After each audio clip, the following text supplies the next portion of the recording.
Mga bata, sa tingin ninyo, bakit kayo may school ID? Para malaman ng iba ang pangalan ko. Para malaman nila kung saan ako nakatira. Para makita nila na gwapo ako sa picture. Tama! Ganyan ang ID. Kahit bata pa kayo, kailangan niya rin ng isang government-issued ID. Kaya, may PhilID. Susi ito para mas papadali ang mga transaksyon na nangangailangan ng ID. Ang PhilID ay isang ID na naglalaman ng iyong personal information. Ang PhilID pwede mo magamit para magbukas ng bank account, mag-enroll sa school, o kaya ay mag-apply ng scholarship. Paano kung may kumuha ng PhilID namin at gamitin ito sa masama? Huwag mag-alala. Ligtas at maaasahan ang PhilID. Tinitiyak ng PhilSys na unique ang identity ninyo. Hindi makokopya o matatamper ang ID ninyo. Pwede nyo rin itong ikwento kina mommy at daddy na pwedeng gamitin ito sa iba't ibang government services na pinabilis at pinahusay.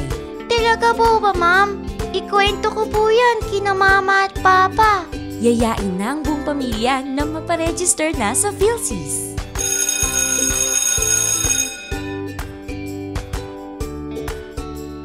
Hello kids! Gusto niyo ba ng isang exciting adventure? Salamat sa PhilID! Mayroong isang powerful ID para sa magandang kinabukasan. Teacher, ano po ang PhilID? Ang PhilID ay isang ID na magagamit natin upang simulan ang ating magandang kinabukasan tungo sa makabagong Pilipinas. Kalakip ng ID na ito ang mahalagang impormasyon.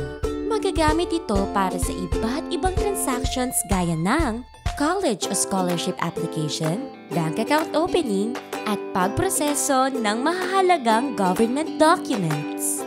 Iyan ang magiging superpowers natin. Sabay-sabay nating alamin ang 4 na hakbang para magkaroon ng PhilID. Una, dalhin ang school ID mo at pirmadong consent form mula sa iyong magulang o guardian. Pangalawa, dalhin ang mga ito sa registration booth o sa registration center malapit sa'yo. Pangatlo, may ibibigay na sa'yo na super form ang Registration Kit Operator o RKO.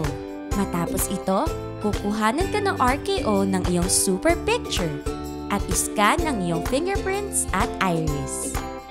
Ang final step ng registration ay bibigyan ka ng RKO ng transaction slip na dapat ingatang mabuti.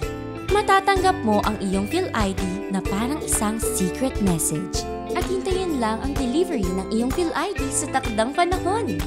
At kapag dumating na iyon, ipakita lamang ang iyong transaction slip upang ma-receive ang iyong PhilID. Ang dali lang, diba? In just 4 steps, pwede ka nang maging isang ganap na PhilID superhero. Excited at ready na po kami para maging PhilID superheroes! Ano pang hinihintay nyo? Tara na, register na!